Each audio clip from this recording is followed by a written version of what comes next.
Hello everyone, welcome back to my channel. मैं हूं आपका कनेडियन दोस्त और आज की वीडियो के अंदर बताने वाला हूं आपको कि जो कॉमन मिस्टेक्स लोग करते हैं कनेडियन एजुकेशन को लेके, क्योंकि कनाडा की जो एजुकेशन होती है वो इंडिया की एजुकेशन से बहुत ही ज़्यादा डिफरेंट होती है। तो जी ये वाली जो टिप्स मैं आपको बताने वाला हूं ये कहीं पे भी आप इम्प्लीमेंट कर सकते हो, चाहे आप ऑनलाइन स्टडी कर रहे हो इंडिया से या कनाडा से, या आप इन पर्सन स्टडी कर रहे हो। ये वाली जो मिस्टेक्स है ये बहुत कॉमन है एंड काफ़ी लोग जो है इसकी वजह से फेल भी हो जाते हैं एंड उनको फिर बाद में सेमेस्टर रिपीट करना पड़ता है, जिसकी वजह से उनके जो टाइम है वो भी वेस्ट होता है एज वेल एज पैसे भी वेस्ट होते हैं, क्योंकि उनको पूरे सेमेस्टर की फ़ीस देनी पड़ती है।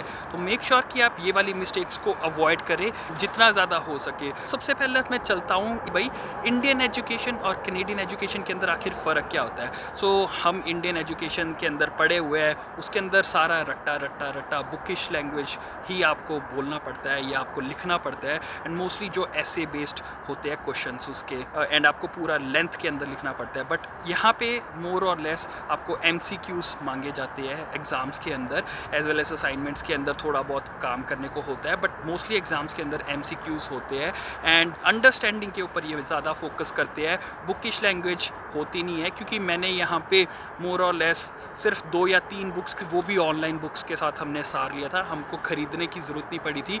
एक बुक थी जिसके अंदर स्पेसिफिकली उनको एक कोड चाहिए था जिसकी वजह से पास हो सकते थे एंड उसको ही ख़रीदना पड़ा था।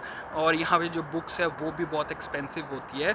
सो मोस्टली जो फोकस होता है यहाँ पे वो अंडरस्टैंडिंग के ऊपर होता है रेदर देन बुकिश। अब आते हैं जी मिस्टेक्स के ऊपर। यहाँ पे असाइनमेंट्स का बहुत ही ज़्यादा इम्पॉर्टेंट रोल होता है। तो इंडिया में जैसे होता था कि असाइनमेंट्स है या होमवर्क है वो हम स्किप कर देते थे या बोलते थे कि भाई कॉपी कर लेंगे या कुछ कर लेंगे, बट यहाँ पे बहुत ही सिग्निफिकेंट वेटेज होती है असाइनमेंट्स की एंड असाइनमेंट्स की वजह से काफ़ी लोग फेल भी हो जाते हैं, क्योंकि हमारा इंडियन माइंडसेट होता है कि भाई असाइनमेंट्स है, अगर अपलोड नहीं भी करेंगे या अगर सबमिट नहीं भी करेंगे, रेबल जैसे बोलते हैं ना, रेबल बनेंगे हम, वो बनोगे तो आपके जो मार्क्स है उसके ऊपर रिफ्लेक्ट होगा, क्योंकि असाइनमेंट्स की काफ़ी वेटेज होती है फाइनल एग्ज़ाम या फाइनल रिजल्ट के ऊपर। एंड आई थिंक ऑलमोस्ट 50% जो होता है असाइनमेंट्स की वेटेज होती है over the semester for a subject. इसी के ऊपर आते हैं नेक्स्ट टॉपिक के ऊपर, जो है जब आप असाइनमेंट्स को सबमिट कर रहे होते हो उसकी टाइमिंग। तो जी अगर आप लेट हो जाते हो तो लेट होने के भी 5% जो है वो डिडक्ट होते रहते हैं for every day. So make sure कि आप कभी भी लेट सबमिट ना करें, क्योंकि अगर आप लेट सबमिट करोगे तो आपके मार्क्स डिडक्ट हो जाएंगे फालतू के एंड उनके पास रीजनिंग होगी, क्योंकि वो टाइमर को चेक करते हैं कि कब आपने सबमिट किए है असाइनमेंट्स को। अगर आप असाइनमेंट को बिल्कुल ही सबमिट ही नहीं करते हो तो आपके लगने वाले हैं 0 मार्क्स अनटिल एंड अनलेस आपके पास कोई जेन्युइन रीज़न होगा, तभी प्रोफेसर या लेक्चरर होगा वो आपको डेडलाइन आगे एक्सटेंड करेगा।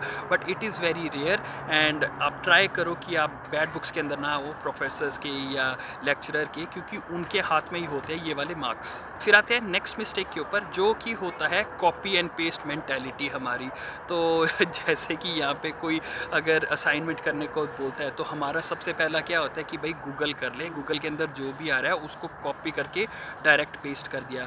बट यहाँ पे सॉफ्टवेयर्स होते हैं जो असाइनमेंट्स को चेक करते हैं कि कोई कॉपी तो नहीं किया, बंदे ने खुद लिखा है या कहीं से रेफरेंस किया है। तो उसी की वजह से अगर आप कॉपी पेस्ट करते हो तो लेक्चरर को पता लग जाता है एंड वो आपके मार्क्स के ऊपर रिफ्लेक्ट करता है। इसी के ऊपर आ जाते हैं नेक्स्ट टॉपिक के ऊपर, जो कि है नो रेफरेंसेस। तो अगर आप किसी चीज़ को कॉपी पेस्ट करते हो, फॉर एग्जांपल किसी के कोड को एज इट इज़ कॉपी करके पेस्ट कर देते हो, अगर आप उसको रेफरेंस नहीं करते, स्पेसिफिकली वहाँ पे रेफरेंसेस का ऑप्शन होता है वर्ड के अंदर, आप देख लेना अगर आप असाइनमेंट कर रहे होगे या अगर आप प्रेजेंटेशन कर रहे होगे तो एंड के अंदर आपको रेफरेंसेस देनी पड़ती है। अगर आप रेफरेंसेस नहीं देते तो that is also considered as cheating and उसकी वजह से भी आपके मार्क्स कट सकते हैं। नेक्स्ट आ जाता है प्लेजरिज्म। सो आपने काफ़ी लोगों से सुना होगा कि प्लेजरिज्म होता है मार्क्स 0 मिल गए अगर कॉपी पेस्ट किया किसी और की असाइनमेंट को।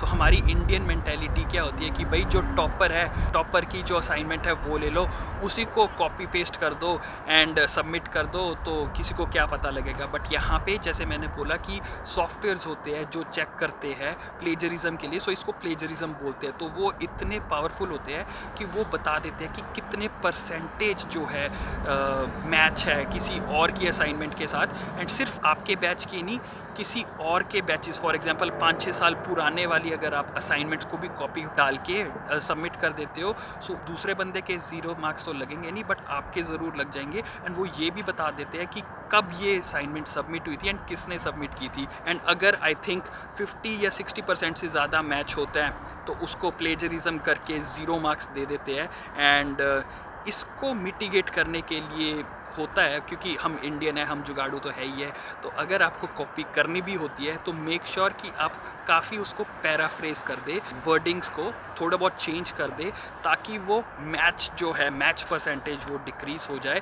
अपने वर्डिंग के अंदर लिख दोगे, बस आपको अंडरस्टैंडिंग होनी चाहिए कि क्या क्या असाइनमेंट के अंदर है, एंड पैराफ्रेज करके आप लिख दोगे तो प्रॉब्लम आपको आनी नहीं चाहिए। बट आप ट्राई करो कि copy paste, direct copy paste कभी ना करो, थोड़ा बहुत पैराफ्रेज करने की कोशिश करो। ये बहुत इंपॉर्टेंट है, क्योंकि मेरे साथ जो मेरे बैच के अंदर थे, जो स्टार्टिंग के अंदर आए थे, हमको भी पता नहीं था, तो हमने भी कॉपी पेस्ट मार दिया था, एंड 2-3 जने थे जिनको फेल कर दिया गया था इसकी वजह से। So this is very crucial and बहुत इंपॉर्टेंट है। एंड क्योंकि आप इंडिया के अंदर हो तो आपको बताने वाला भी नहीं होगा। जब मैं यहाँ पे था तब क्लासेस चल रही थी एंड ऑनलाइन कुछ भी नहीं था, तो हमें गाइड करने वाले बहुत लोग थे, बट क्योंकि आप ऑनलाइन स्टडी कर रहे हो, आपको गाइड करने वाले इतने लोग नहीं होंगे। So it is my moral duty कि मैं आपको बता दूँ कि आपको ये पता होना चाहिए। इसी के साथ आ जाते हैं एग्ज़ाम की चीटिंग, क्योंकि जी ऑनलाइन है सब कुछ, चीटिंग करनी भी इजी तो हो ही जाएगी, बट मेरे हिसाब से आपको चीटिंग नहीं करनी चाहिए, क्योंकि आप इतने पैसे अगर दे रहे हो, सो आपका मॉरल सेंस होना चाहिए कि आपको पढ़ाई करनी है।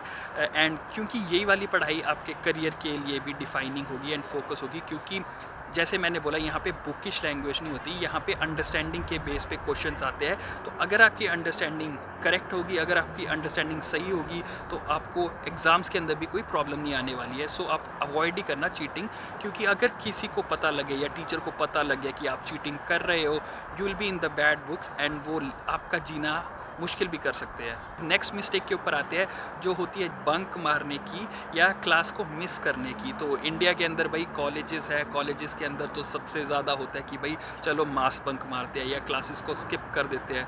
बट कनाडा की एजुकेशन इज़ वेरी डिफरेंट। यहाँ पे जो लेक्चरर्स है या प्रोफेसर्स है, वो आपको बोलते नहीं है या आपको जताते नहीं है कि भाई आपको क्लासेस में आना ही आना है, बट वो ऑनलाइन मार्किंग या ऑनलाइन चेक करते हैं, अटेंडेंस कर लेते हैं कि कौन कौन बंदा प्रेजेंट था, एंड वो बस आराम से नोटिस करते हैं हर बंदे को।